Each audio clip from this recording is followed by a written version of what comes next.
yeah, that's it. You just tuned in to the Digital Cartridge Podcast with Sean and Micah. Listen up as they deliver you the most epic show covering movies, television, video games, and wrestling. And now, here's Sean and Micah. What's up, everybody? This is Sean with the Digital Cartridge Podcast. Hey, guys, it's Micah. And this is not a PC podcast. That's right. We're going to say all kind of stuff that you probably don't want your mom to hear. Fair warning, we are not experts by any means, but we are damn sure going to act like we are. Speaking of mothers, today is Mother's Day on this recording. Happy Mother's Day. Yeah, so all you dirty mothers of whatever, animals, people, I don't care what the hell, happy Mother's Day. You think dogs celebrate Mother's Day? I mean, those are bitches. I mean, I don't know. I think all bitches. I love that you knew exactly where I was going. Oh, yeah. I mean, like, all you bitches, happy Mother's Day. If not, go fuck yourself. Get hit by a bus. Yeah, I don't know. Go walk into traffic, go play that game for me. For real. Happy Mother's Day for everybody out there. That's copyright infringement. We can't say that. Oh, what's copyright infringement? We go play in traffic or what? Go get hit by a bus. Oh, man, that's not copyright. Not if you, that's cosplay. So what you been up to? Man, dude, so last weekend was Free Comic Book Day weekend, and me and Angelica, we went around a couple stores and scooped up a bunch of shit. So, I mean, that was fun. I mean, I got multiples of some other stuff, so I got a little giveaway going on the page. I know we're going to express into that a little bit later, so listen up for that. Some free comics, and we got some stickers in even, which is pretty interesting. Yeah, those things are sick. Man, so I had one on the back of my phone, and I said, I'm going to take it off to see how well the adhesive was. This motherfucker will stick forever. Like, I had to get out some rubbing alcohol to get off all the fucking adhesive, and I was like, good Lord. Yeah, we're going to hit all the Love's truck stop bathroom stations with those. I hit up a stop sign actually yesterday. I did a little, like the hop, used to hit the stop sign, walking past it. I mean, you're taller than me, so you can just literally stick your arm up, but my short ass has to get up there, get ups. We're going to get fucking arrested for graffitiing. Yeah, we're going to get some iTunes reviews to be like, yeah, we find your stickers everywhere. Can you, this is a cease and desist. When I went to, so I had to go to Arkansas last weekend for a funeral. And oh man, that sucks. I almost started writing our phone number in bathroom stalls. for a good time, call 470 digital. Damn right. It's not a bad idea, actually. I seriously considered it. That probably would be a bad idea to throw our phone number on the next set of stickers. That way, when we graffiti the bathrooms, we don't have to write it. We can just use that. Maybe our next sticker, we'll just have a for a good time call 470 digital. I'm down. 100% down. Yeah, I'm down. Yeah, I mean, why not? I mean, these aren't the biggest stickers. They're like little, stick everywhere, hide 'em stickers. They're little 2-inch stickers. So that'd be a good one, stick on next to a glory hole or something. Yeah, it's not the biggest, but it'll give you a good time. Oh, yeah. Actually, this weekend was a free video game day. We went out. There's one store within literally almost 100-mile radius in our area. It's called Blasted Tech Time Machine. It's out in Cleveland, Tennessee. It's in the middle of nowhere. Like, even if you look it up on like Google Maps or Apple Maps, it'll tell you to go further than even where the store is. So I knew where the store was, but I was like, let me put on the directions. And I went right past it. Had to do this whole big, like, 6-loop turnaround just to get back to the store. We went in, and I haven't been in there in a while, unfortunately, because we moved and we just moved back to this area. So I can't say that I didn't go there not for a reason.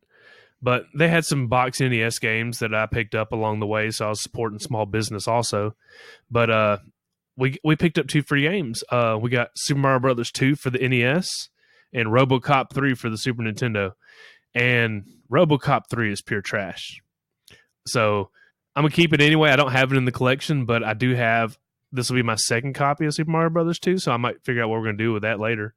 That's called foreshadowing. Yeah, so listen up. If you think you're only going to listen to like the first 15 minutes of this, you might want to stick around for the whole thing because there might be a reason why I just said that. Man, I haven't really done anything other than I played Days Gone. I a solid 3 or 4 hours into it. I'm actually liking it a whole lot better than a lot of the reviews. How they said it was a trash game.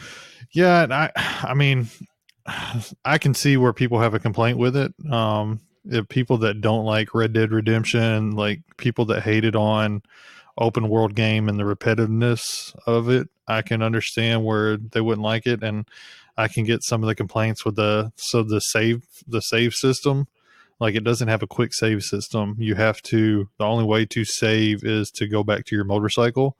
So if you take off on foot, then you're shit out of luck unless you run back to your motorcycle. So I can understand the complaints of it, but I'm digging it. So yeah, the save style, kind of like Resident Evil, where you got to go and do that save shit. Yeah, and if you're like, oh man, I need to go somewhere, and be like, no, you either better pause the game or go find that save state wherever the hell it is. Right. Yeah. I mean, it's not bad. I ran into my first horde the other day, scared the shit out of me. So that was fun. Yeah, speaking of Red Dead, that was one game that I actually downloaded on the Xbox One, thinking that I was going to be all hyped for it, and I got in a couple hours into it, and I was really like, why did I do this? Why did I waste this money? And then I know you're a completionist, and you beat that game. I trudged through it. I was so ready for it to end. Yeah, I know. I read your depression, and I was like, either Micah I don't even know what he's going to do, but he's still going to finish the game. And then you ended up giving me that game to sell so we could play Overwatch, which unfortunately we still haven't found the time to play with each other yet. I dive into it, and I'm just like, I don't know what I'm doing. I'm just going to pick this one person, and I think I'm getting kills. I don't know. Yeah, I feel like since time change happened, like everybody's schedules have been all kinds of fucked up. Oh, yeah. I mean, it's been all kinds of crazy. And actually, your copy of Red Dead went to one of our listeners, and that's how I got the money for the Overwatch. Oh, that's sweet. Yeah, it's gone full circle almost. Well, not full circle, but it's gone along a little digital cartridge, path. So you've been doing anything else? Yeah, I've been listening to some other podcasts lately, trying to feel, what's been going on in the community. I just heard, listen to Old Experience Grind. They gave us high praises. Shout out. So shout out, Kyle, Ryan, thanks for that. Yeah, I really like their show. They're one of the few that I've been around almost since day one. And they're cool to hang out. I love going up. We do the charity stream with them, the 24-hour charity stream. I've done that the last 2 years, and that's a really good time. Yeah, I plan on driving up for that one and, being y'all cuddle buddies. Oh, I don't stay 24 hours. Fuck that. I got to sleep in my own bed. Oh, I know. I can't even, shit in somebody else's toilet, so I don't know how long I'll stick around for that one. What we're saying is you need to hurry up and buy that house that's got multiple toilets and multiple beds, Kyle. Oh, yeah. So, speaking of shit, there's another podcast that I listen to called Street Pizza. They went on a hiatus where we haven't heard from them for a couple months, and they come back with this little drunk cast. And maybe there's some little jealousy, going on, but what's up? Y'all beefing? Are we starting a war? Like Pac and Biggie? Some East Coast versus West Coast shit? Because I'm going to tell you right now, I got a little snippet for you, and I don't know if you're really going to like it, but here you go. It's 2019 Digital Cartridge Podcast. SBZ, Podcast Illuminati. Street Pizza, fuck you, ho. I told you this show's coming. Can't fuck with me. I'm the motherfucking best. You think that you can really talk shit over the internet, drunk or not? I know it's out of fun and jealousy, and me not retaliate? I still love you. Yeah, I mean, I still love you, but I mean, I can't just let it go unheard. So, I mean, I'm gonna leave that up for you. It's a little snippet for you, to listen to. But if you want to listen to that, we got a little Patreon. We're gonna talk about that later too. That's when I'm gonna put the full track on there. If you want to hear me diss down on Street Pizza, even though it's a friendly beef, no, I don't mean to hurt nobody's feelings, but I'm letting you know I ain't gonna go out like no bitch. It's gonna turn into Eminem and what's that other white dude's name? Oh, Machine Gun Kelly? Eminem and Machine Gun Kelly. Yeah, this is my kill shot. I can't wait till somebody raps about oatmeal. Well, I'll be rapping about some pizza, I'm pretty sure. I can't rap, so I'm just going to let you handle that. Oh, yeah, it's cool. I'm going to be out there like, I don't know, Cheddar Bob or whatever his name was. Shoot yourself in the fucking leg. I'll leave that video on Patreon, too. Oh, man. So, speaking of podcasts while I'm on this little train, There's another podcast that we're in this little, I guess, our circle. It's called Nerdy Thursday, and I'll be doing a little co-host appearance over there since Mitch is on a leave of absence. He's getting married. Congrats, you asshat. But Congratulations. R.I.P. Mitch. Don't do it. Nah, do it, man. Just kidding. Do it. It's okay. So yeah, we're gonna be recording that episode. It'll be a Sean cast. Talking about podcasts in our little group, we can tease what we're going to be recording next Saturday with everybody. Yeah. I don't know. Yeah, I know I got the invite. I'll actually be out of town in Memphis, Tennessee, but I'm still going to be able to record it with y'all. It's going to be fun. Yeah, it's going to be fun. It's going to be a very unique episode. We haven't really discussed how we're going to drop it. I'm assuming we'll drop it across all of our shows. Yeah, why not? Maybe just everybody throws their own intro on it and goes from there, or I don't know how it'll go up, or maybe we'll have a custom intro for it. I don't even know. I haven't talked to the originator of this operation. Yeah, but it's very likely to turn into a huge shit show with 8 to 10 to possibly more people on at once. So we'll see how it goes. So if you want to hear that, just stay tuned. Keep up with everybody on Facebook. You've got our Facebook page. You've got Experience Grind's Facebook page, Street Pizza's Facebook page, Nerdy Thursday's Facebook page, Hops and Heroes Facebook page. I think they're going to be in on it too. So keep up with everybody, and you'll see that drop eventually. Oh yeah, just make sure you're following us on Facebook, and you'll definitely find that. That's right. But I guess we can go ahead and get into our first segment and get this show on the road, unless you got anything else. Nah, man, that's pretty much it, man, because, I'm going to save a lot of it for the other stuff we got to talk about. Let's get into it. Let's get into our first segment. Battlemania. So if you've listened to either of our other episodes, our first segment is called Battlemania. That's where we like to go back and forth. We pick songs every week or every 2 weeks and put a poll up. Yes, it's a poll. That's right, Taylor. We do polls over here. But we put a poll up and let you guys pick which song you like the best. So I choose a song. Sean chooses a song. We're going to actually change the format up a little bit. We had a listener that suggested this, and it's a really good idea that neither one of us, I guess, had really taken into consideration. Instead of having the champion move on every week, we're still going to have that champion crown on our Facebook poll. We're still going to keep up with our win-loss record, but we're each going to nominate a new song every week. That way you're not re-listening to the same song 2 weeks in a row. So it makes it a little bit better, keeps it a little bit more fresh for you guys.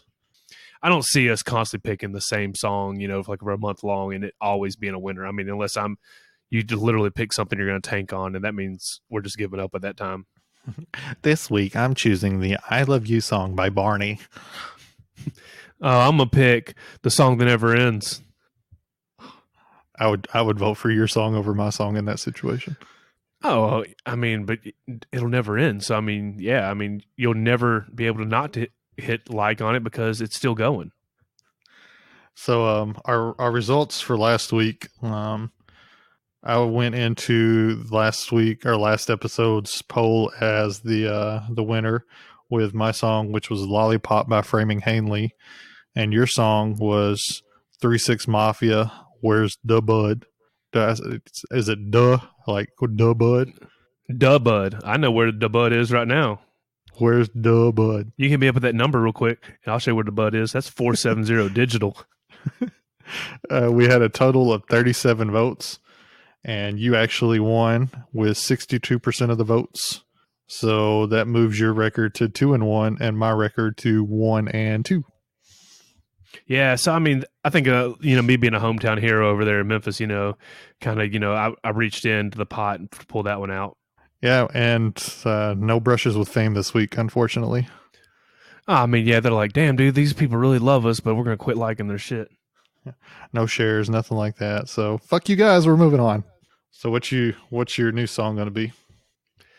Oh man, I haven't even really thought about this yet. I really didn't think at all. Do do do do do do do do. Dude, you want me to go with mine while you pick up something real fast? Yeah, man. Go with yours, man. I'm literally like, damn, I did win, and we just changed the rules, and I didn't think about shit. All right, so, oh shit. I'm going to go with the song called Ghost by Bad Flower. That is from their debut studio album titled Okay, I'm Sick, which just released the end of February. It's gotten a lot of publicity. It's gotten a lot of really good feedback. When you listen to the song, it really hits home for me just listening to the lyrics, because I'm a big fan of, like, I like rock music, in case you hadn't told or been able to tell by the last 3 songs that I've picked. But I'm really big into rock music. But I like the rock music that I can listen to, that I can hear the lyrics on. I don't like that screamy shit. So, like, with this one, it's a song about suicide, and the lead singers went on record as, it's stuff that he's dealt with in his life, and it's stuff that I've dealt with in my life. So it really hits home. The lyrics are real deep. So when you listen to it, just keep that in mind. Like, pay attention to the lyrics. It's really good. It's got some meaning to it. That's what's up, man. So I picked my choice. It's a little off the wall. I don't even know if I'll win, but since you like rock, I'm not going to go the rap versus rock station while again. I'm going to kind of balance it out, but I'm going to throw a wild card in there. I'm going to play Mickey Avalon's My Dick. If you've never heard this, I'm just going to let you know it's explicit as all get out. When I worked at a bar in downtown Memphis called Silky O'Sullivan's, it's a dueling piano bar. And this is one song I always wanted to get them to learn, because it's literally just 2 people battling against each other. It's Andre Legacy, Dirt Nasty, Mickey Avalon setup. So it's some really good, wild, hardcore shit. And if you haven't heard this, you're going to get a laugh on it at least. Yeah, I actually like that song. Yeah, so even if that was in your repertoire, I just pulled it out of my bag. So check it out on the Facebook page. We'll drop that poll.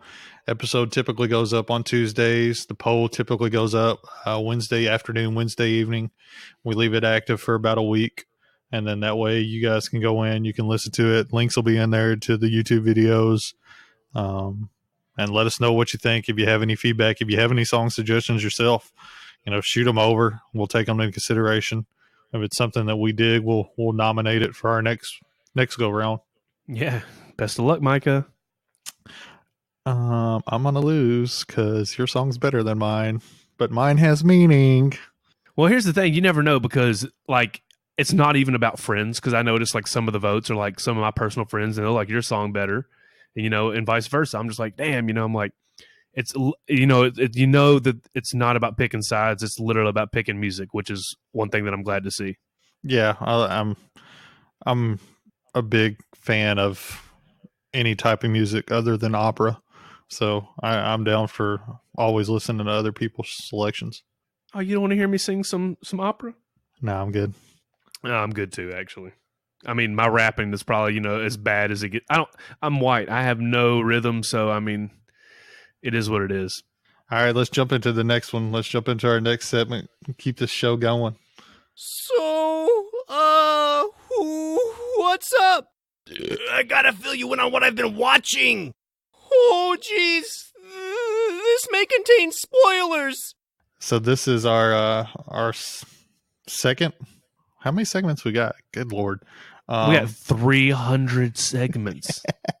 This is another recurring segment for us. The water cooler. We like to talk about what's been going on, what we've been watching, what we're into since we recorded last.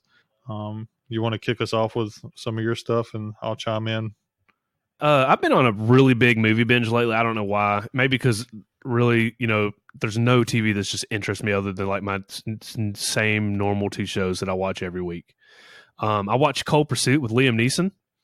It's a revenge thriller. I mean, it's very similar to the whole Taken, which that's, I think, really the only thing I know him for other than a handful of other movies. But you say Liam Neeson, the first thing you think of is Taken, It might be actually some of his best work in years.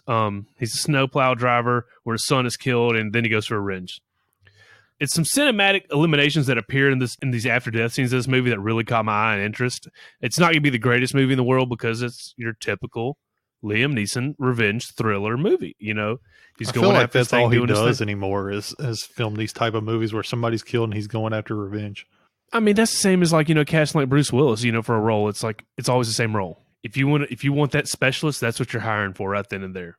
I did see Detective Pikachu last night. Did that actually? I heard somebody say that was going to pass Avengers, and I don't see how there's any way possible that would beat that for opening weekend. No, there's no chance in hell. I mean, Pokemon I know has a huge following, and this is definitely a fan service movie. But I don't see it passing that by no means. You know, I think they're really just setting up for this cinematic universe with Sonic the Hedgehog. You can get your Smash Brothers movie. Yeah, I don't. I've never been a Pokemon fan. No, I mean, I bet you I can't name more than 10 Pokemon. Because I'm no Pokemon expert, you know.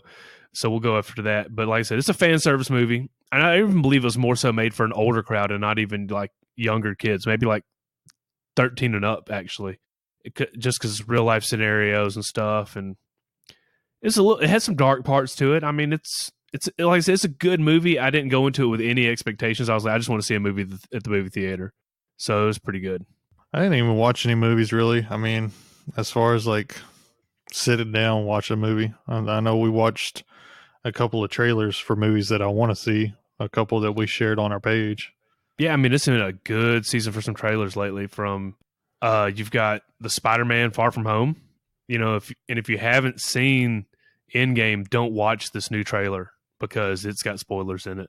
Did you see where they added that as the end credit thing? Yes, they should have. I mean, of course. Yeah, Marvel apparently reached out to like studios or like not studios, movie theaters, and since Endgame didn't have an end credit scene, they went back in and spliced the new Spider-Man trailer onto the end of Endgame now. I think there's maybe some backlash coming from, you know, how they want that. They need that teaser to draw them back in ready for the next thing. And they're like, all right, let's throw it in. Yeah, and that's not a trailer like you could put before Endgame, so that it makes sense. No, I mean, you know, Marvel's whole timeline is like a roller coaster ride to me unless you go back and put them in order that they want you to watch them in. And the fact that it's opening it up to a multiverse now just means it's going to get even more convoluted. Oh, man, let's not talk about too much about, you know, anything multiverse-wise, because Ryan over there at Experience Grind is going to get mad because he wanted to throw in his 2 cents. You can come on and correct us anytime you want, Ryan. Yeah, Ryan, if you want to play the theory game versus us, knock it out. Like I said, we're not experts. That's literally in our intro. Yeah, if you want to come in and tell me how X-Men should not be in the Marvel Universe, you can come on. Yeah, like that one time that Wolverine fisted the Phoenix. I don't know nothing about that. Yeah, but I mean, I've seen pictures. I saw it on the internet. That makes it true. Yeah, everything on the internet is true. And as true as this Sonic the Hedgehog trailer, which got destroyed by social media. I can't believe they're actually considering going back and redoing all the CGI for it. It might not be as hard as it thinks. I mean, I don't know two shits about digital graphics or any of like the post-production, pre-production shit like that, but I'm assuming that they can maybe just change that sprite and do all the actions and go from there. I don't know, but I can tell you one thing. I'm not looking at it as a Sonic the Hedgehog movie. I'm looking at it as a Jim Carrey movie. Jim Carrey's role in this is like your 1990s Jim Carrey that a lot of us grew up to, and that's what brought me into it 100%. Like I don't give two shits about Sonic the Hedgehog in this movie. I just like, damn, I'm gonna get an old Jim Carrey style that I haven't seen since like the Mask era. I have zero interest in seeing that movie. Well, I mean, I'll still go see it in the theaters. That's just me. I have a weird selection of things I'll see. I might get to go see it with my little boy. I don't know, or go see it with my significant other. But like I said, it's Sonic. When I grew up, I remember my mom taking me to a hotel, like convention center type of deal, and it was all used video games for sale up there. And that's when I got my first Sega Genesis. And of course, I got Sonic the Hedgehog with it, Altered Beast, and I can't remember what else. So Sonic's always had a close side to my heart. I mean, I'm a Mario fan too, but like, there's something about that being able to pick up that 16-bit console that seemed like, you know, way much better than Nintendo at the time. And even though it was the same timeline, walking into it, that awesome, you know, stereo sound that it put out, like the music just had me captivated. Yeah, literally the only trailer or the only movie I'll probably see now that I've went and saw Endgame. I might go see Spider-Man, but I want to go see It. That Chapter 2 trailer for It looked fucking amazing. Yeah, I mean, the first movie, it was, to me, it wasn't even a horror film. It was just creepy, good, Stephen King type of stuff. But they've got you thinking. I haven't read the book, so I don't know too much about it. I've tried to push myself through watching the original It movie with Tim Curry. I got lost in it. I might go back when I have time to really sit down and watch it. But yeah, that part 2 trailer, I mean, it looks good. It brought my interest levels up. Like, the hairs like Spider-Man were tingling on my arm, being like, what's this? Yeah, it's hard to make a good scary movie anymore and get that good creep factor, but I feel like Chapter 1 did it really well. And it may have something to do. I haven't watched Chapter 1 since it released on DVD and stuff. We went to the theater and watched it. And I feel like scary movies like that, like, you have to go to a theater. Like, that's the environment you have to be in to see that type of movie. Unless it's storming outside and you're the only one home, that's the other time you can watch, like, a good horror movie when it's like uncomfortable situation. The last time I was truly creeped out, like the way I felt after I left It Chapter 1 was back when Paranormal Activity dropped, like the very first one, and I went to the theater to see it. Like, I hadn't been that creeped out since then, because when Paranormal Activity dropped, like, I went in with no expectations other than that it was a scary movie, and I was the same way with It. Like, I didn't know the story. I hadn't read the books, and I've talked to Sean from Nerdy Thursday about it, and he praises the books and talks about how good they are, but I have no idea about any of it, so it blew my mind when I saw it. Man, speaking of horror movies and stuff like that, scary movies, I think it was the very first Final Destination. It was me and my buddy Reedy went to go see it years back, and it was cold as shit outside, and I remember going to his Jeep and touching the radio dial to turn it up, and like it seemed like the LEDs like flashed really bright, and we were like, "Holy shit, what just happened?" So it was maybe some paranormal, weird third, dimension type shit that was going on. I don't know. Every time I get behind a log truck, it scares the shit out of me because of that movie. Oh man, I drive so much on the expressways for work. I see them all the time. I saw one last week, and I was like, I know how this ends up, so I'm just gonna stay in the other lane. But I do keep seeing this damn trailer for Godzilla King of the Monsters. I'm not really a big fan of these movies. They don't do a lot for me. I mean, it's the same fucking story every damn time. But this one's got so much shit going on in it. I think I'm gonna go see it in the theater and give it a try. That's another one of those I have no interest in. I've never been a Godzilla person. Yeah, I mean, it's Godzilla. Yeah, I'm out. The only thing I can remember about a Godzilla movie that I even enjoyed was when the one come out in like 2000, 2001, somewhere in there, in that P. Diddy song. Do you remember that song? Vaguely remember it. Like, I can remember the music video, and it was like P. Diddy's dancing on a roof. Is it P. Diddy now? Is it Puff Daddy? I don't even know what the fuck his name is now. Sean Puffy Combs. I don't know, but we'll figure it out. We'll put it in the show notes, the video and what the hell he calls himself. Yeah, he's dancing on a rooftop while Godzilla's in the background, and I'm like, yep, okay, I'm in. I'm digging it. Man, I'd rather see a Michael Jackson moonwalking on a rooftop while Godzilla's in the background. Speaking of that, can I segue off of that into this freaking docuseries that I watched? So I've been on this kick, and I watched Leaving Neverland, and holy fucking shit. I mean, that's where we're recording from right now, is at Neverland right now. That's where we do our studios. Christ, you want to talk about a freaking weirdo like that? Have you seen that? No. Let me fill me in. That's why I'm listening. So it's a documentary about these two of the kids that allegedly was molested by Michael Jackson, and like their recounts of it, and like they're telling their firsthand experiences. And I'm sitting there, and somebody suggested to watch it, and I was like, okay. And so like I'm watching, I'm sitting there, listening to them talk about how he seduces them, and they're like 7 and 10 years old, like young kids, like, and their parents are there, and their parents are in. So it's Macaulay Culkin. Yeah, I mean, Macaulay Culkin's in the movie. Like, he's brought up in the movie. So they're talking about it, and essentially it ends up like they go into like graphic detail about the things that they would do and the things that were done to them. And I was just literally sitting there like jaw on the floor, like, holy fucking shit. And then they didn't tell their parents about it, and their parents are just like, nope, we're cool. We're getting, flown around and houses bought for us and all this other stuff. And I'm like, y'all are so goddamn naive. Yeah, that reminds me of that meme I shared recently where it was Michael Jackson holding that baby off the rail when he was trying to get the Soul Stone. Oh yeah. So the one kid is like a pretty famous choreographer, or I say kid, he's a grown up now, but he's like a super famous choreographer, like worked with like NSYNC and Backstreet Boys and all this stuff.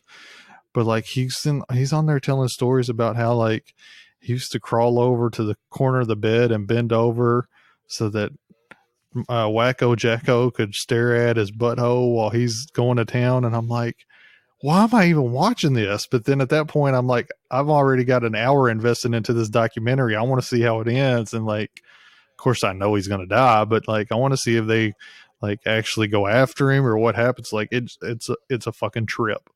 I'm creeped out just sitting here listening to you talk about it, actually. So I'm a little intrigued.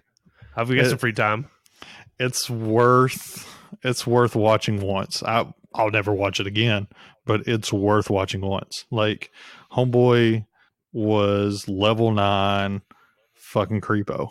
That sounds like a good one to watch. I know every time I turn around, I'm trying to watch like a new show at the house, and Angelica's like, I already watched that. I'm like, damn it. I'm like, you watch all these creepy, weird mystery, horror, like people type of shows like that.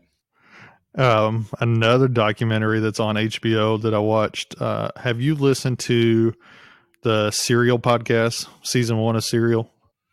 The only cereal I like is the one that I put in a bowl every morning with some milk. So there's one of the first big like shows that was a podcast that got super popular. It's called Serial, and they did a case about Anad Saeed. I think that's how you say his name, best I remember. And it's a dude that was in high school, 2001, 2002, somewhere in there, and his girlfriend gets murdered. And he ends up getting arrested for it. And they go into like, it's a 10-part series podcast where she's going in and doing like detective work and all this stuff and basically trying to disprove the case and try to find out who the real killer is and everything. So the podcast in and of itself is really good. It's a really good listen. But they released a documentary on HBO documentaries within the last 6 months to a year where they go in and re-examine everything and try to appeal his case and try to go in and get him a new trial and all this stuff. And it's really good. Like I'm into like that forensic file shit and like watching like people try to solve crimes and stuff like that. And so it goes into really good detail with some of that stuff. I mean, I think I still got like the Anarchist Cookbook. So if I started watching that and going into that book at the same time, I might not even get into some new hobbies. Talking about killing people, I watched the new Ted Bundy movie on Netflix, the one where Zac Efron plays Ted Bundy, and it's pretty good. I saw that and I was like, man, thinking about Netflix is like, I know it's always there, or it's there for a good limited time where I can always catch up into it. And that was one of my new things I was going to catch. I was like, I need to sit down and watch it, but I was going to watch it, but Angelica, she's already watched it. So I was like, damn it, I'm going to have to find my time to watch it. So here's the thing I'll tell you with that. It tells the movie with Zac Efron is told from Ted Bundy's girlfriend's point of view.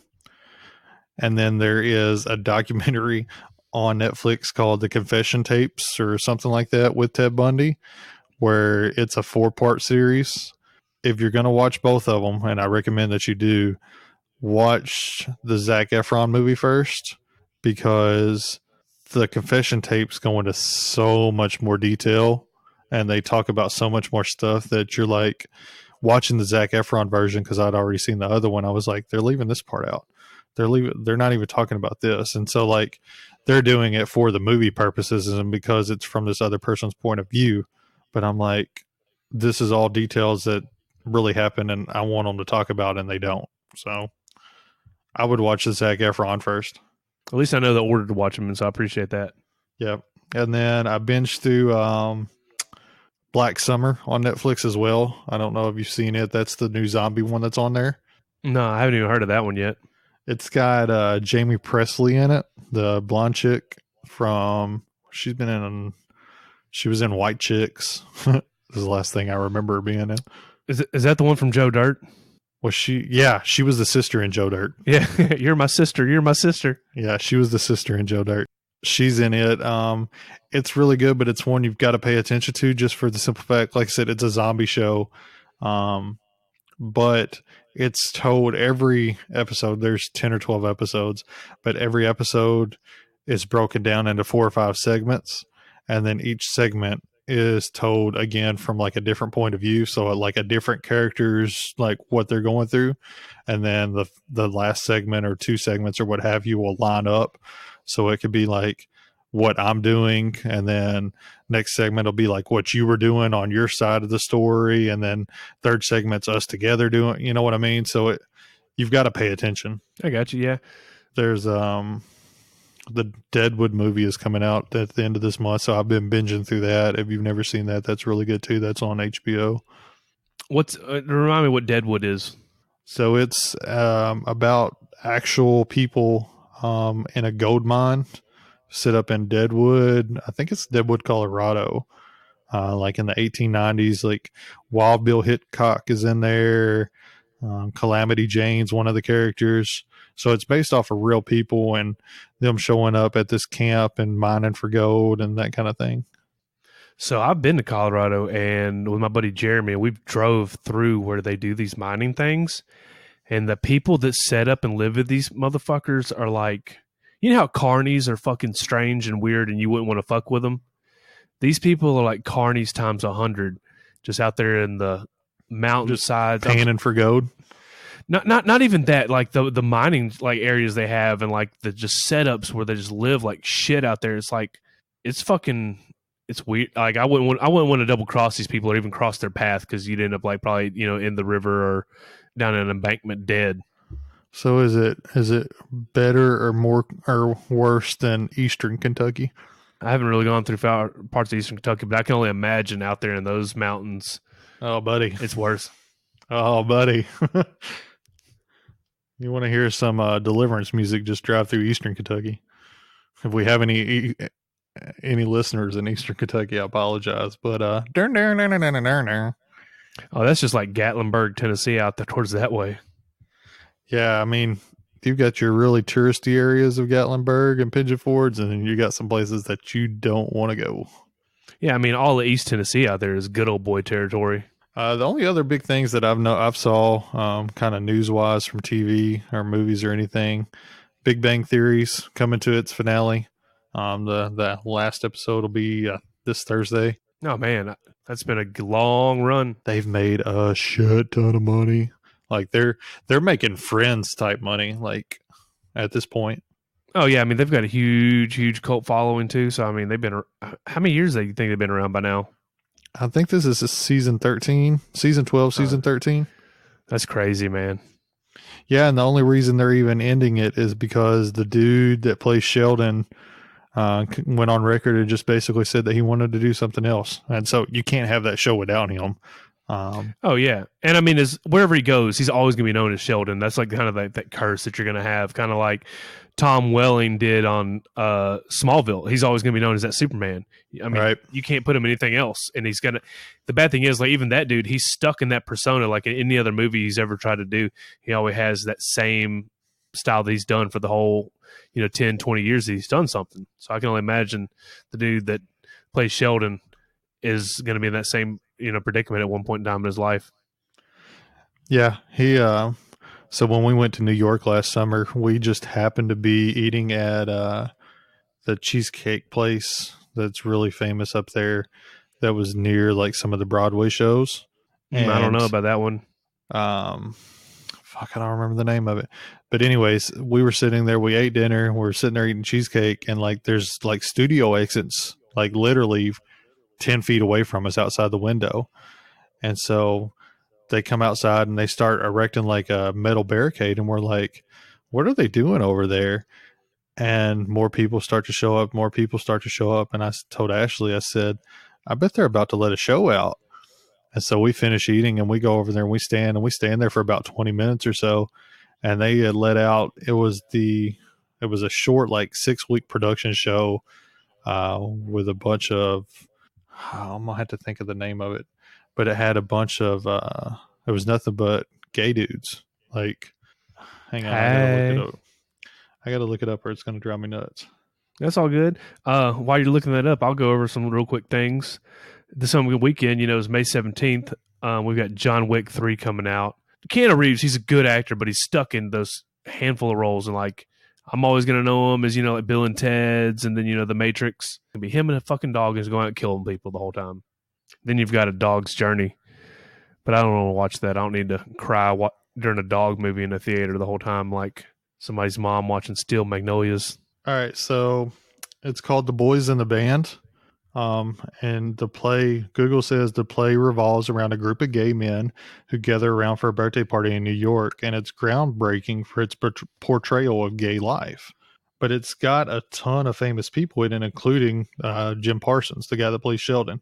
So okay, we actually lined up next to like the little security barricades or whatever, and ended up getting to meet and like take pictures of and shake hands with most of them. He was the only one that didn't come out. Like, they said he hurt his ankle during the production of the play or something like that. So I just kind of wonder, what you see these people that are like actors and stuff with these big shows, like how diva are they really? Because like Zachary Quinto was in the show. He come out. Of course, he's huge. I mean, with Star Trek and American Horror Story and that stuff. Matt Balmer was there. He come out. He's in one of the new DC shows that's on their direct downloadable service. He's on that DC Doom Patrol, I think's the name of it. And then he's been in American Horror Story, and he was the leading character on that show White Collar, which was really good, where he was an escaped convict that helped the FBI agent. I mean, it had a ton of people in it, but Jim Parsons was the only one that didn't come out and shake hands and take pictures and stuff. So going back to you talking about him being typecasted, I just wonder how much of it is them ending the show because he's being typecasted or them ending the show because he's a diva. Well, I mean, he could be. Anything else you've been watching? The only other thing that I've got jotted down for notes wise is they canceled The Passage. And that was a show that had Mark Paul Gosselaar, who played Zach Morris from on Saved by the Bell. It was a vampire show that was actually pretty good, but they canceled it after one season. Oh, nice. I do know that I was talking about, what's coming out this weekend at the theaters. I do know the weekend after that is Aladdin and Brightburn, which we talked about that a couple episodes back about the dark take on a Superman type movie. Yeah, I still want to see that. I doubt it'll be a theater movie for me, but I still want to see it. And we've talked about taking the kids to see Aladdin. It's going to be good. I mean, those movies, though, I can't give it theater service. It's something I'm going to pick apart, and I'll probably end up looking at my watch more than anything else, wondering when this movie's over with. And, I want to see like how close it would be to the original cartoons, going to a live action. You've got to have so much of it right with the carpet ride and the sing-ins and all that. Yeah, and they're rehashing a lot of those movies. I mean, you've got Lion King's about to come out right now too with the live action stuff. So they're dipping back into that well, and I just hope they don't overdo it. Oh, I mean, there's no more originality anymore, so they got to, pick from this pile of stuff. It's just like, here's a hat, pick out a piece of paper and be like, here's your movie for the day. Yeah, and I know we were just praising it, and it's basically a remake of another movie. I mean, it feels like you said, they're just pulling from a pile and remaking stuff because they have no original ideas. Oh, yeah. Walking out of this segment, though, I was going to say, I know we did Call of Duty, Modern Warfare is our very first episode, and I had mentioned on there that when the PlayStation Network had the free game, that it was maybe a premonition or, saying that, hey, that Modern Warfare 4 is going to come out. And sure enough, there was kind of a teaser trailer where there had been some leak on somebody had said something type of deal. I'd be okay with that. I actually like the Modern Warfare series. It's better than the Infinite and Advanced Warfare by all means, and even Black Ops. So I'd like to see go back to your roots type of deal. But we're what 30, 40 minutes into the episode. I guess we should even discuss what we're talking about. Oh yeah, it's about these two brothers. This little indie game that we're going to go over. Yeah, let's go ahead and walk into it. And now, what you came here for, the main topic. All right, so this week we are discussing, as we talked about last week in our closing segment, we're going to talk about Cuphead. It is a 2017 game. It was released originally just on Xbox and I think Mac. Microsoft Windows. Yeah. Microsoft helped fund it. From what I read, the guys were going in and they were basically funding it themselves through the developers, to the point that they took out a second mortgage on their home because it had been so well received when they showed their original demo. And then Microsoft come in and was like, "Oh, we're going to help you guys out. We really like your idea. We really like your game." Yeah, I mean, for such a rich indie game like that, I mean, you could tell there's a lot of time and money put into it. Yeah, and I love, I'll go ahead and play this card a little early, but I love the animation style and how it's all hand-drawn and how it looks and everything. Oh, I'm a sucker for that 1930s style animation, going back, Steamboat Willie and Felix the Cat style. Yeah, and it's something that, when you look at some of the older games, going back and playing some of the retro games, they don't hold up very well. They just looking at them visually doesn't hold up very well, but I feel like this one will. Oh yeah, I mean for sure. Let's go a little bit, tell them a little bit about what this game's actually about before we go deep into the discussion side of it. Yep. So, Cuphead is what we're playing. It's a run and gun indie game.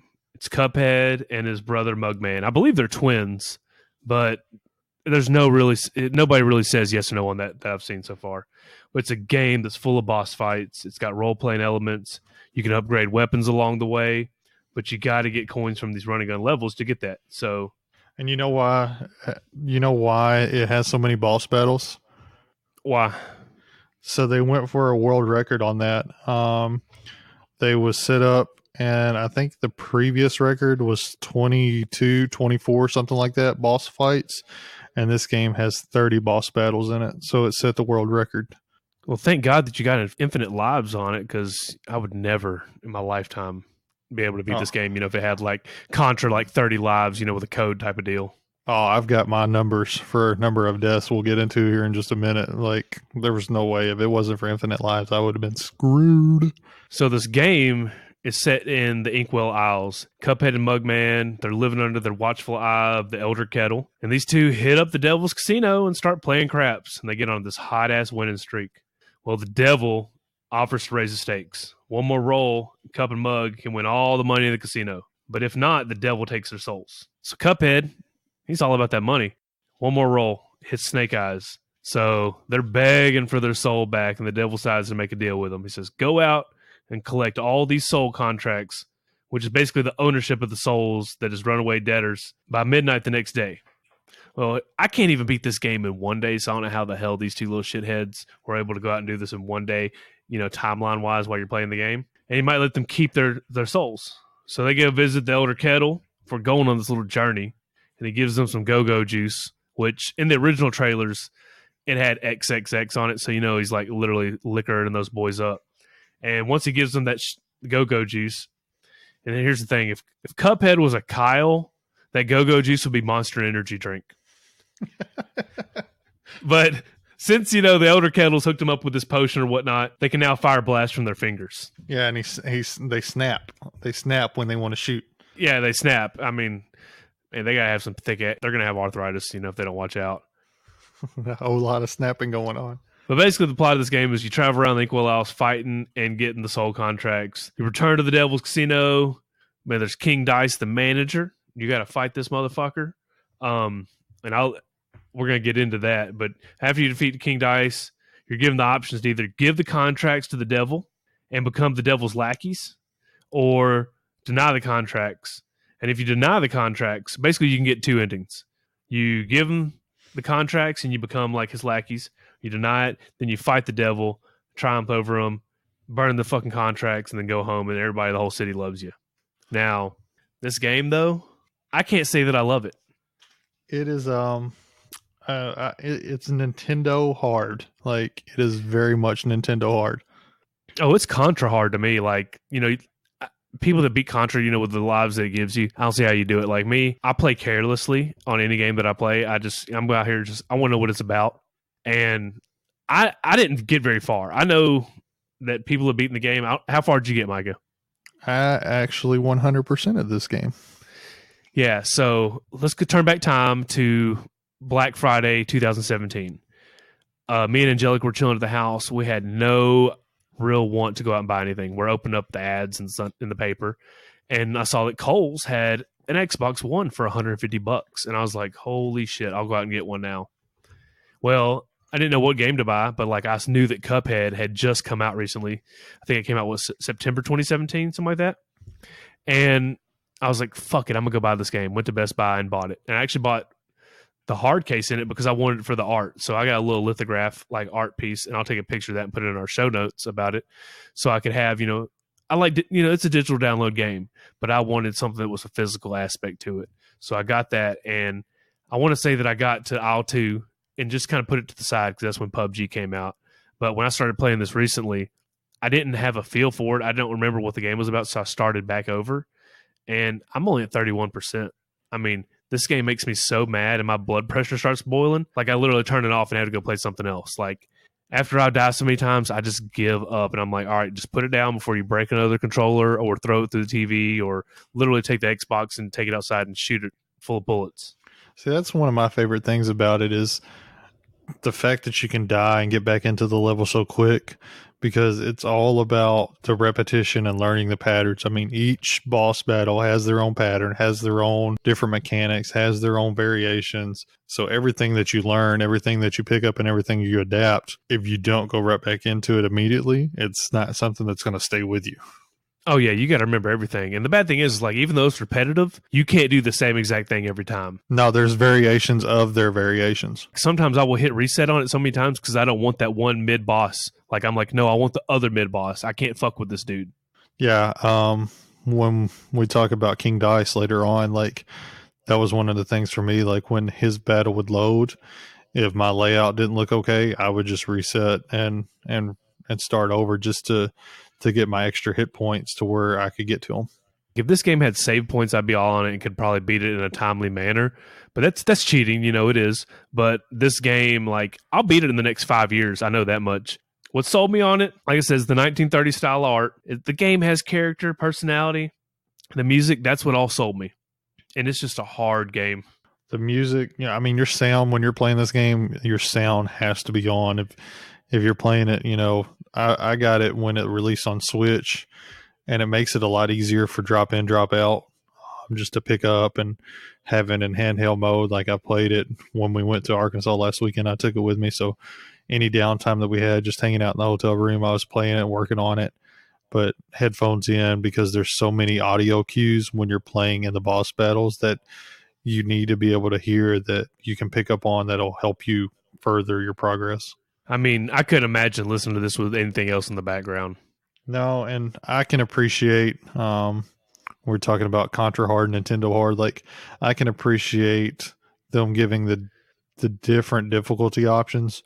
So as you're playing through each boss battle, you have the choice of going in and doing simple or regular mode, with the caveat being that if you defeat a boss on simple mode, you don't get their soul contract. The only way to get their soul contract and therefore be able to turn them into the devil at the end of the game is to beat that boss on regular mode. So you can use simple mode as a practice to learn the patterns, learn the repetition, and then try it on regular. And that's a lot of where probably my total deaths come in, as I did not play on simple mode at all. I just went into it full head on. And so it was a whole lot of learning patterns and trying to figure out what was going on and what I needed to do. And it took some repetitions for sure.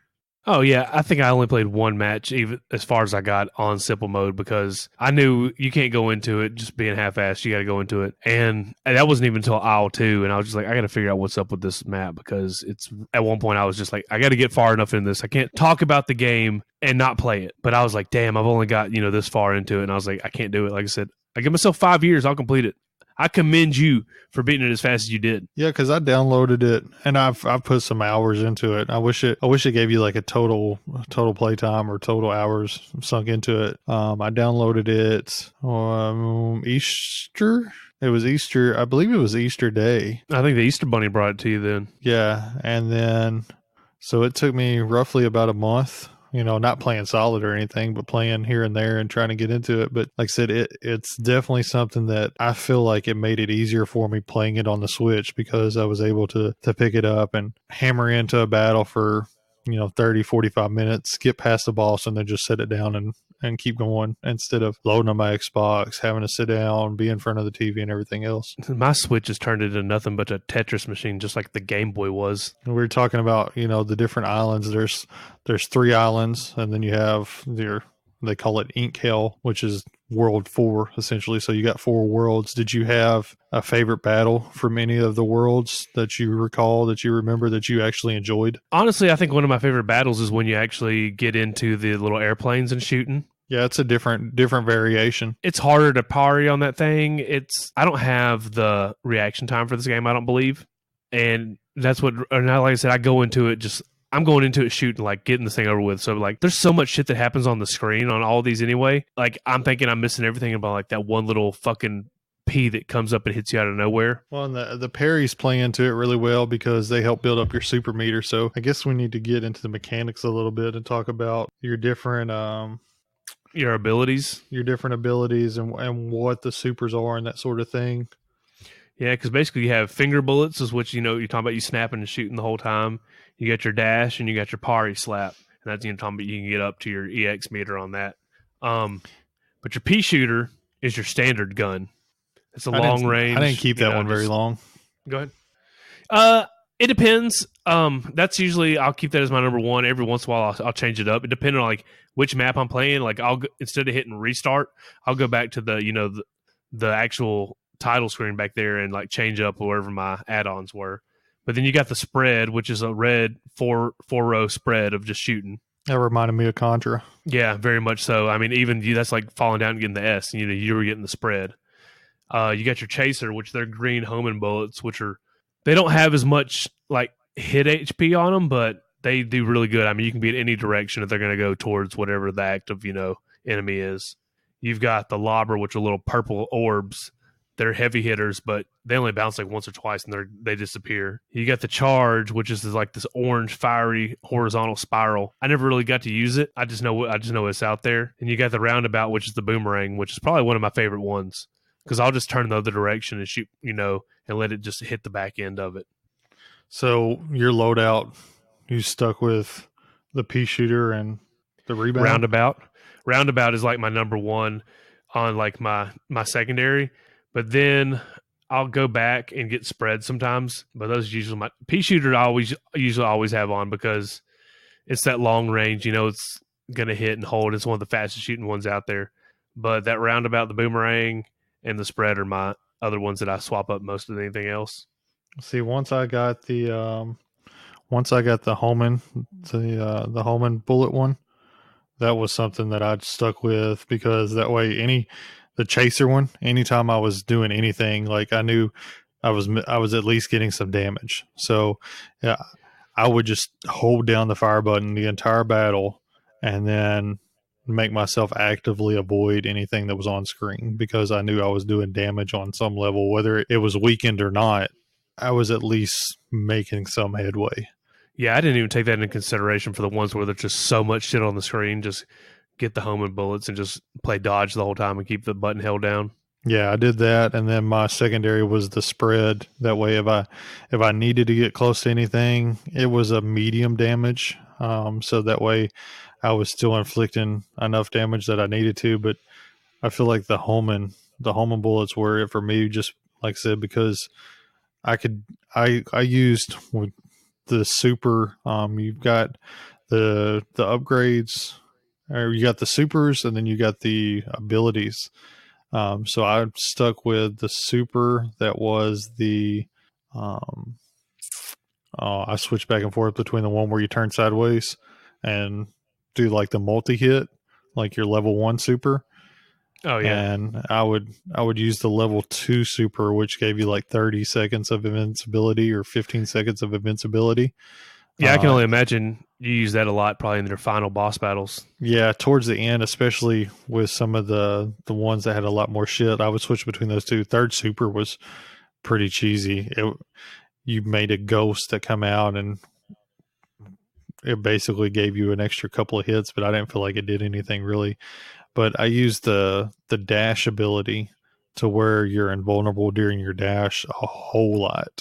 That dash got me in trouble a lot of times, but I mean, it's a lifesaver. And there's a lot of stages you can't even get past things without using dash the whole time. Yeah. And then the other ones I used the +2 hearts a lot.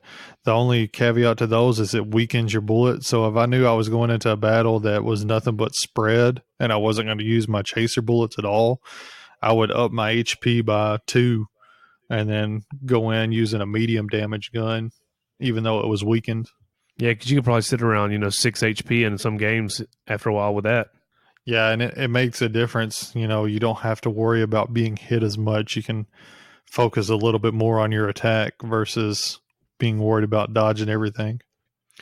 Man, speaking of all, that we're talking about the abilities and everything, I can't stand the way it's just 8-way shooting. And I understand that's pretty set up for the style of the game, but it makes me feel locked. Like, if you're hitting and trying to shoot one direction, like you're going to get hit by that one dude if you don't keep moving the whole time and holding it.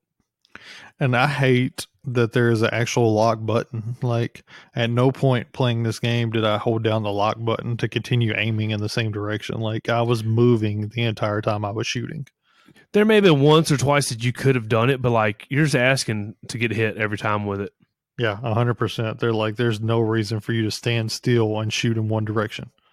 I got a spare arcade machine, and I might actually throw the Xbox in it and wire it up to run off the controls for a game or two to see how this plays on the cabinet too. This would make an incredible, like, when we go to Louisville to the Arcade Expo, like, this would make an awesome cabinet just for, somebody to drop in, drop out, and be able to play. If I got a spare tabletop one, I might work something up, and maybe we can get a little booth set up somewhere and just throw it down for the weekend for people to beat up on. That would be dope. I'll tell you, one of the things that was most satisfying for me with this game is getting that knockout. So that was one of the few audio things that it had. You would have the intros, and there was a couple different intros when you go into a battle. But every time you get that knockout, like, I was like, yes, finally. Oh, yeah. Like, I'll sit on the couch playing this game and cuss like there's no tomorrow. Like, there's a fucking storm coming. And, of course, when you get that knockout, you're like, finally, fuck yes. Yeah, I mean, it's very fucking satisfying to actually get it. Especially, I was grinding hard today to try to finish, and we were at my in-laws eating supper for Mother's Day, and I'm sitting there, and I'm grinding, and I finally got it. And I was just like, fuck yeah. And everybody just looked at me, and they knew what I was doing. They was like, oh, did you finally beat your game? I knew by like Wednesday of last week that I was not gonna win. I was worried I wasn't gonna make it. I knew once I got to World 3, I got stuck on the honeybee stage. I cannot get past that honeybee stage. And then once I got past through that, I would cruise through the rest of it pretty easily.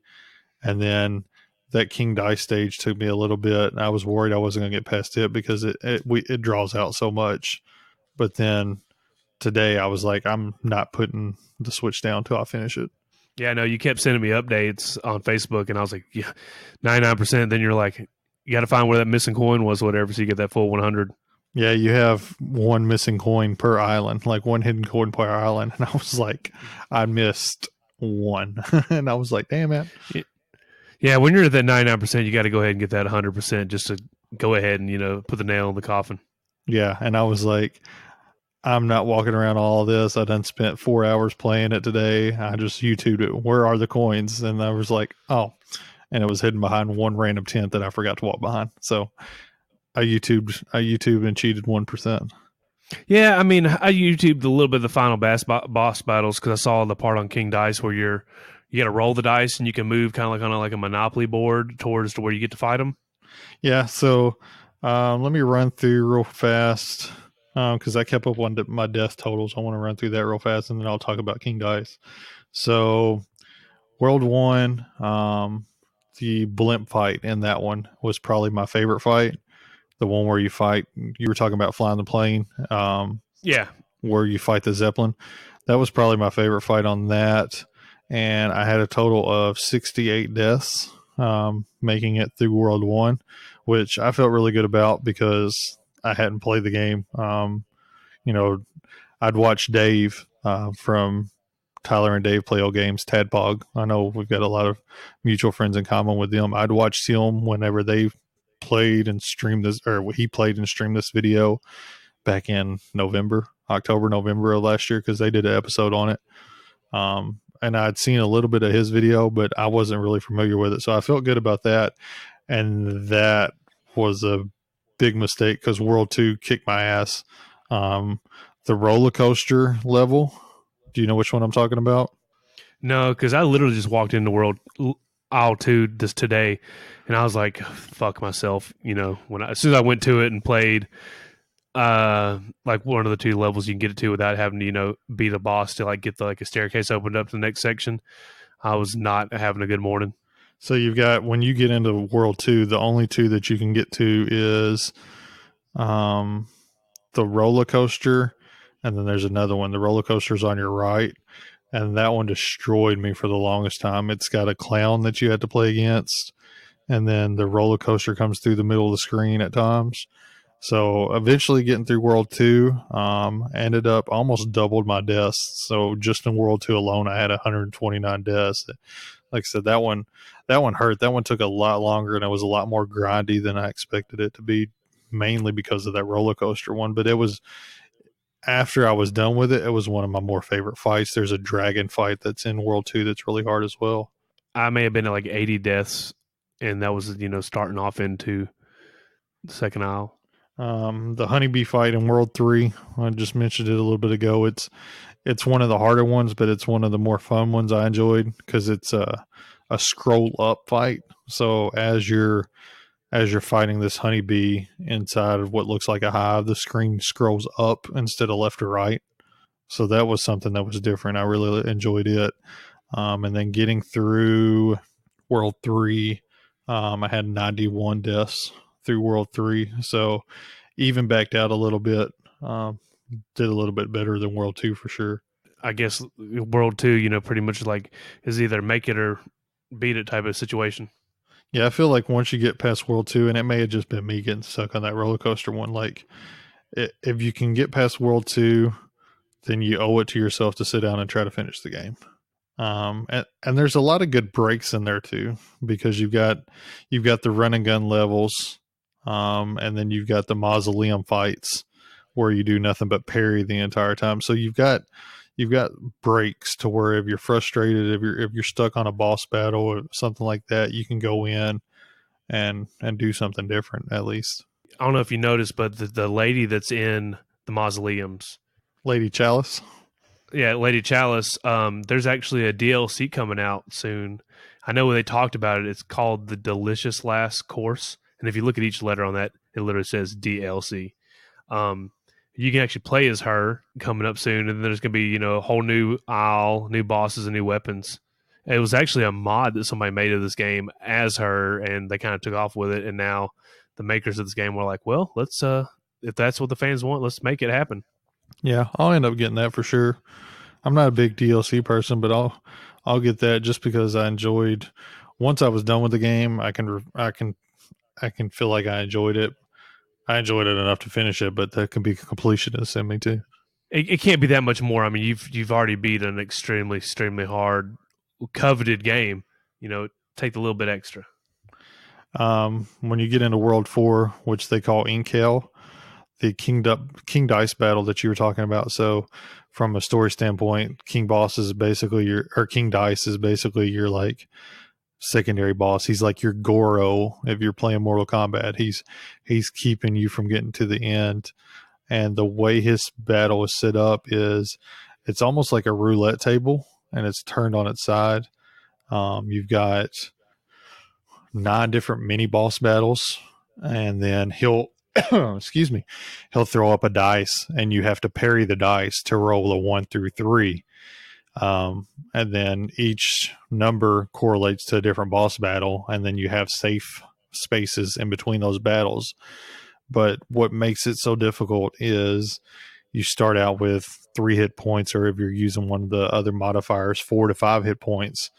And then there's an extra heart between 1, 2, 3. There's an extra hit point between 4, 5, 6, and then an extra hit point between 7, 8, 9.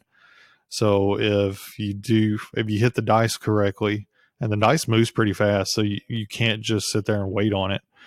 If you hit the dice correctly, you're able to move over to spot 2, battle the second boss or the number 2 mini boss, but you get an extra hit point. The part that makes it so difficult is your hit points don't come back. So after every other boss battle in the game, when you finish that boss battle, your hit points come back. With this, they don't. So if you go to mini boss battle 2, you lose a hit point, but you still beat that boss, then you stay at whatever hit point level you're at, or however many health you have. Your super will continue to increase as you play through. So you can essentially, if you up yourself to 5, weaken your gun down, and then collect the 3 extra hit points, you can get all the way up to 8 hit points. And then when you get over to 7, 8, or 9, you have 2 extra spaces that's added in. There's a safe space, there's a start over space, and then there's a finish space. So if you hit the safe space, then you just roll the dice again. If you hit the start over space, it sends you all the way back to the beginning of the board.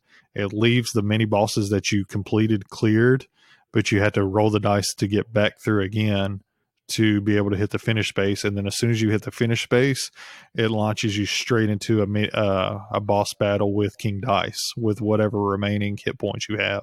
Well, I think the name stands for it pretty well. Ink Hell.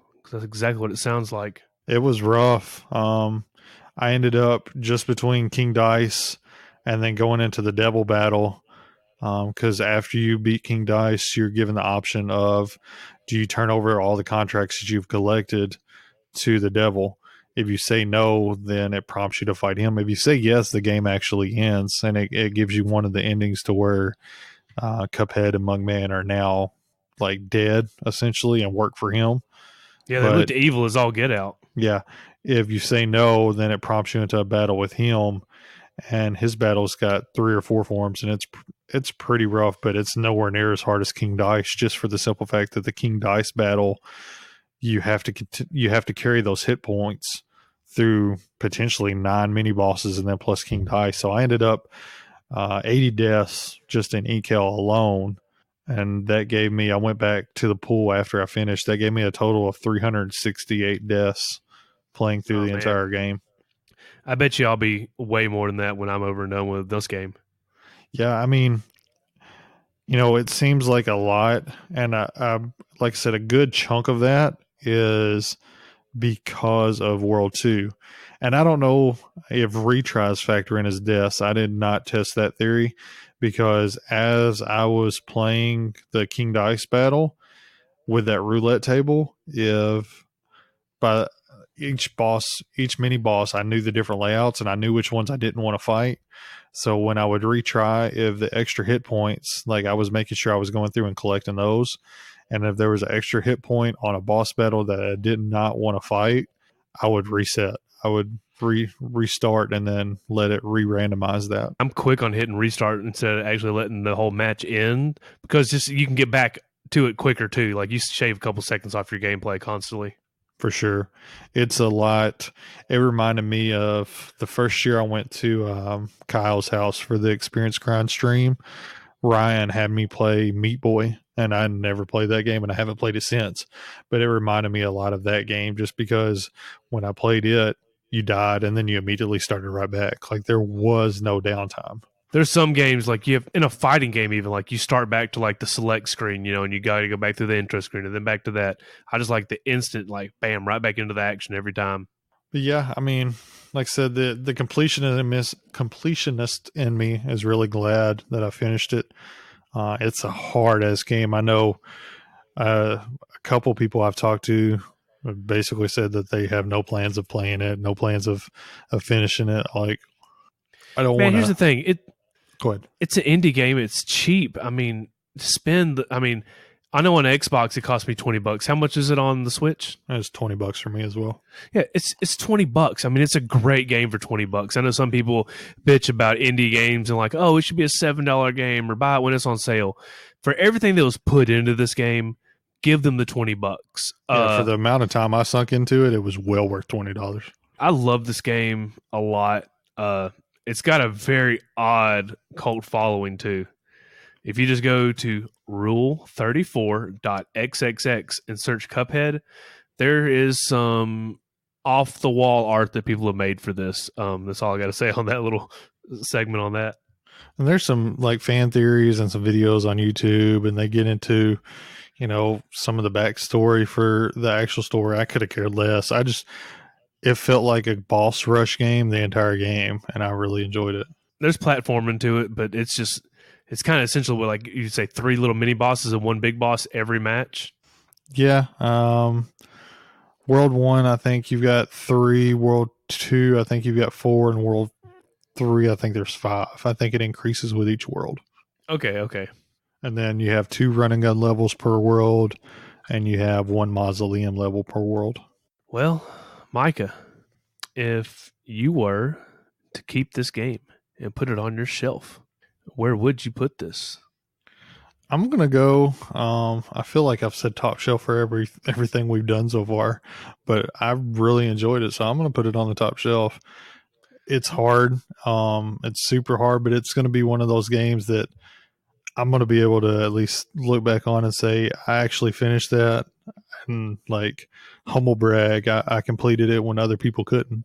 I know there's a video reviewer that Tyler and Dave talked about. I don't remember what his name was, but they said, dude, you couldn't even get through the tutorial of the game. Like, he gave up in the tutorial. So I really enjoyed it. I enjoyed my time with it. I doubt I go back and play it to get the expert, because there is an expert mode that you can go back in and you get graded on every level, so you can go back in and finish it and get the expert rating and finish at like 200%. I'm not going to go back and do that by any means, but it's something that I would keep around and play again, just to test and see if I'm still good in a couple of years. Yeah, I couldn't imagine getting 200% at all. No, and there's different modes you can activate where you go through run and gun and don't shoot at all, and that unlocks some stuff. Like, that's not a way I would want to play it, but I would put it on top shelf for the simple purpose of wanting to go back and just test it and make sure that I can still game and hold myself up to a standard. Where about you? What about you? Where would you put it? Like I said, I really like this game, but I can't say that I truly love it. It's one game that I'll always like. I'll keep it on the hard drive, and be like, hey, yeah, I'm gonna play this, shoot around a couple levels if I want to play something that's just gonna get, give me my kicks off on playing a game for a minute. I don't own it on the Switch yet. I know there's a physical copy that's coming out, so I've been holding out for that. I will purchase that, even though I'll have, like I said, the hard case for the Xbox, and then I want the physical copy for the Switch. But I'm going to put it in the middle shelf. It's nothing that I truly covet. Like I said, I like the game a lot. I think the art's up there. We even had some amazing show art made for this. Oh, my God. Like, it is hands down, I think, the best we've had yet. But I can't say it's going to go top shelf for me. I hate to say that, but I mean, there's only so much room for so much stuff up there. I feel like if I hadn't beat it, it would be a middle shelf for me. So I think that's what pushes it over that edge, is the fact that I was able to complete it. Yeah. Like I said, 5 years, that's my time frame for this. I know it sounds like a really long time, but it's not something I just want to put in every day. So I'm going to finish it one day. So let's go ahead and jump into the last segment before we get out of here. That segment is something that is another one that's recurring, that's going to stick around for a while. Ladies and gentlemen, this is From the Top Rope with Micah.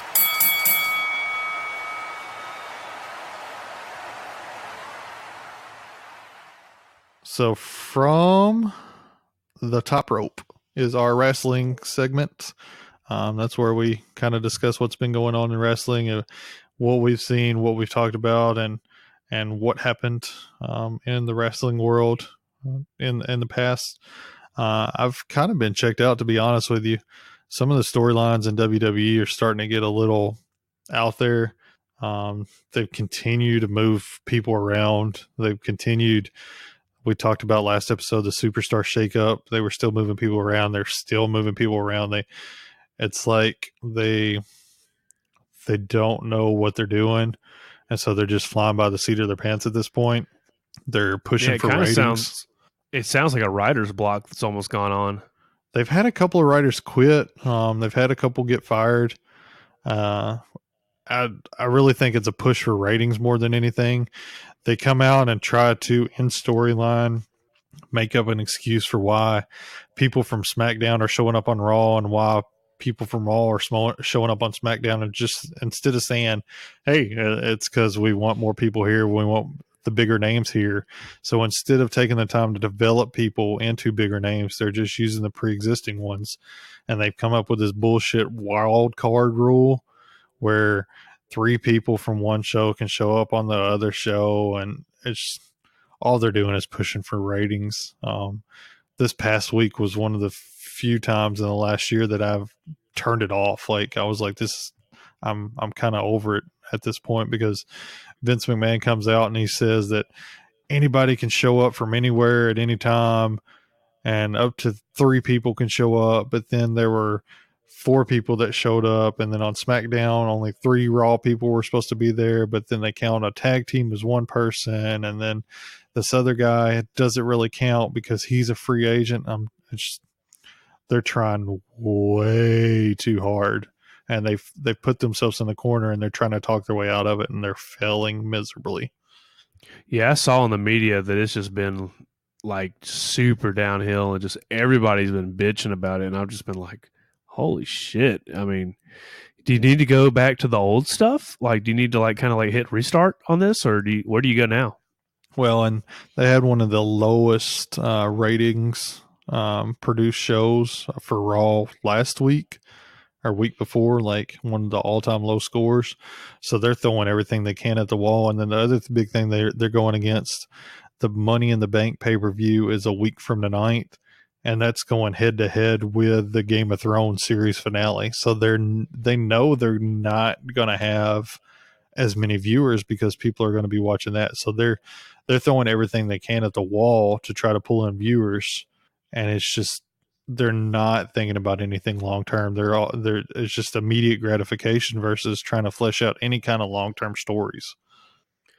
Man, it's crazy. Hopefully it starts going in the right direction eventually. You know, maybe old Vince McMahon needs to kind of just step aside, do you think? There's a hard push for that, and there's a big push for people for Triple H to take over, because he's done such a good job with NXT, with the developmental. But I don't know. The problem with NXT is they don't do a whole lot because they only get an hour a week, where Raw and SmackDown combined is 5 hours a week.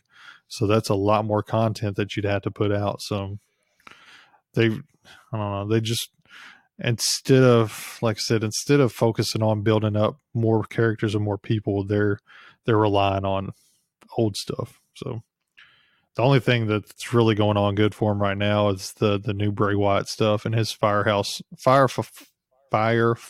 Funhouse, which is really good. Speaking of your little NXT, I watched that movie the other day, Fighting With My Family, which is based on the true story of Paige, that WWE diva. Well, she's now a manager, right? Mm-hmm. Yeah, she's a manager now. Yeah, I thought it was cool. You don't even have to like wrestling to like this movie, but if you ever want to like be someone other than yourself, this movie's really for you. And just talking about how you were talking about NXT, that's where she started up in. I thought it was a really good movie. You'll have to check that one out, buddy. Yeah, I'm gonna watch it at some point, hopefully soon. I dig that they actually went into it and pulled stuff that really happened. Do we have anything that happened in history? Yeah, and it's actually on May 13th. I know we're recording on the 12th, but I guess there was no segments that went on during that time. Hulk Hogan defeated Ric Flair in a no disqualification match for the WWE Undisputed title on Monday Night Raw in 2002. But in that same night, Stone Cold Steve Austin defeated Booker T in a Lumberjack match. And I really want to watch both these fights, so I'm gonna find that and put it down in the show notes because I kind of want to see the Stone Cold Booker T fight more than I do the Hogan and Ric Flair match because there's been a lot of Hogan and Flair matches over the whole timeline. Stone Cold and Booker T had a really good feud. They had a really good fight inside a grocery store that there's memes that have been made from it, but it's a really good fight where they go through and they come out the milk cooler and everything. It's really funny. That's what's up. Like I said, I'm gonna put those two matches down in the show notes. I might have to even go deeper on this feud. I kind of remember it slightly. But yeah, not a whole lot from the wrestling area, just because, like I said, it feels like a bunch of shit's been thrown at the wall. So we'll go ahead and we'll jump into the outro and wrap this baby up and let these people get on about their day. Yeah, I mean, we've taken up a lot of time on this episode. I feel like it's been a good one. Hopefully you've really liked it. Man, I'm glad you're listening so far. Hopefully everything's going good. I mean, I know, like I said, Experience Grind said that, they thought that we had really good audio coming out. Hopefully it all gets better from here. I still want to hear some feedback from everybody. I know we've had people have said they're going to call in. Maybe we got a call at the end of this episode. You have to stick around on the outro to listen to that. We have gotten some iTunes reviews. It's kind of funny. It's one I didn't expect. It's a 5-star review, but it says, Big Tony, rest in peace. Would have loved the show. #901. And that's from this effing guy 901. And it can actually only be 2 people that I can think of. And I'm going to have to figure out exactly who it is. But Big Tony is kind of a joke that I played for a buddy. He's living in an apartment complex, and they went up on the rent on him and everything. It was all crazy. So a lot of us left reviews on their Facebook page, and I left this big, elaborate, fake story about how I lived there, and me and this guy named Big Tony, which was a maintenance guy, became best friends. We would come over and smoke weed and all this other shit, and he died, and nobody recognized him, and it was one of the biggest troll things I'd done in a very long time. And somewhere I think I still have all the screenshots from this because it's pretty freaking good. And I saw that 5-star. When I saw that 5-star review, I was like, "Oh my gosh, rest in peace, Big Tony." Yeah, so 5-star reviews are always good. They definitely help. If you want to find the show to leave a 5-star review, all you got to do is go to digitalcartridgepodcast.com. All the links are down at the bottom of the page. We've got links to t-shirts that you can buy. We've got links to the Patreon that is active now. We'd love any support that, we get through there. We've got links to all of our social media, all of the stream on different platforms where you can find the show. We've got iTunes, Spotify, Stitcher, all that stuff is in there. So definitely check us out. We've got a voicemail or 2, maybe. So if you want to leave us one, they get played during the stinger. We'll answer them. We'll listen to them or respond to them. That number's 470-DIGITAL, which is 470-344-4825. Leave us a voicemail. Let us know what you think of the show. If you want to give the feedback, like Sean said, on Facebook. We're really active on Facebook. We're constantly doing stuff. Sean just gave away a t-shirt and a poster to Pete. His Facebook name on is Pete Filia. So I don't know if Filia is his real last name, but maybe, I don't know. Pete got one of our t-shirts, and he got a pretty cool Avengers poster. We've got another giveaway going on right now. We're really pushing to get the Facebook up to 500 likes. So if you're listening to this, if you haven't got on the Facebook page, there's a post on there with some of the comics that Sean snagged, and then some of our stickers.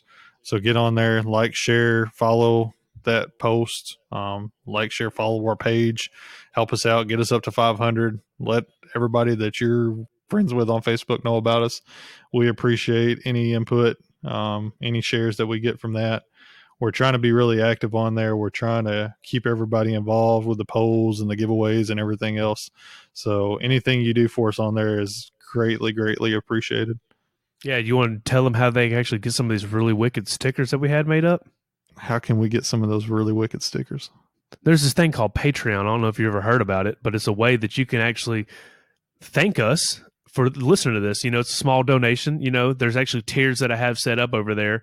Simple as $1 or more. Like I said, you can go over to patreon.com. Michael will give you the link on that. Like I said, it's if you go to digitalcartridgepodcast.com, go to the drop down, you're going to see the Patreon link in there. Sign up, give us $1, tell us thanks. There's going to be exclusive content going on in there.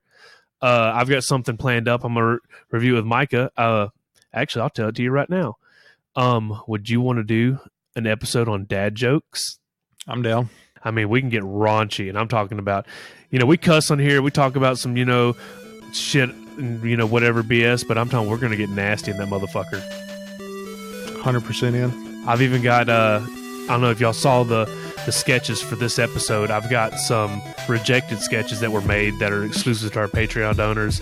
And even that little snippet I played for Street Pizza, that diss track, the whole track, you can find that over in Patreon.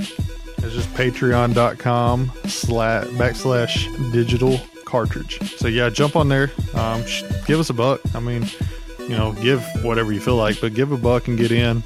Sean's got some of the levels on there that you can actually get some pretty cool shit. Like if you actually give more than $1, I think the first tier starts at $3.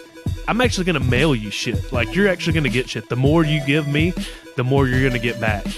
And there's a special $100 tier. And the only way to find out about it is to go over there to hop on that Patreon and find it out. And it's pretty freaking epic. I mean, I don't expect a single soul to, donate $100 for an episode, but if you do, well, I'll be damned, it's well worth your money. Well, let's put a bow on this baby and get the hell out of here.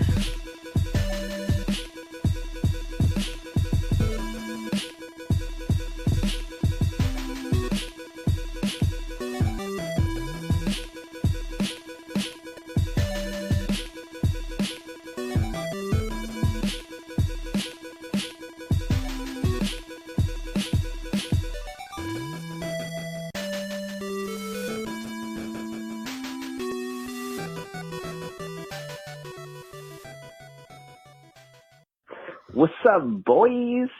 It's Sean from Nerdy Thursday. Calling to say congratulations on the podcast. I really enjoyed what I've listened to so far.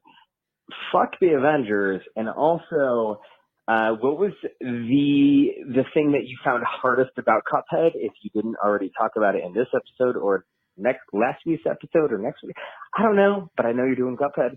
Later, boys. Yeah, so that's Sean from Nerdy Thursday. We'll leave his information down in the show notes. Like I talked about, I would be doing that co-host with him soon. But the hardest thing I thought about Cuphead was just so much shit on the screen. There's too much on the screen at one time because you got to dodge and shoot and aim the whole time. And sometimes there's so much background or foreground shit that you can't tell what's underneath or above you half the time. The hardest thing for me was that King Dice battle, for sure. It sucked. You got so much farther, so it was way harder for you. I mean, like I said, I'm 31% in, and I'm at noob status still. Also, Sean, what the fuck? What I've listened to so far, you better listen to each episode like 3 times. Because I remember at one point, you did some numbers on an episode, and this guy was listening to your episodes at least twice per. So you need to get those numbers up, buddy. I don't know about the Avengers sucking, though, too, man. You might get some heat on that one. I'll let Ryan yell at him for that one. Ryan's our go-to Marvel. He'll be our Wikipedia, our Ryanopedia. Our Ryanopedia.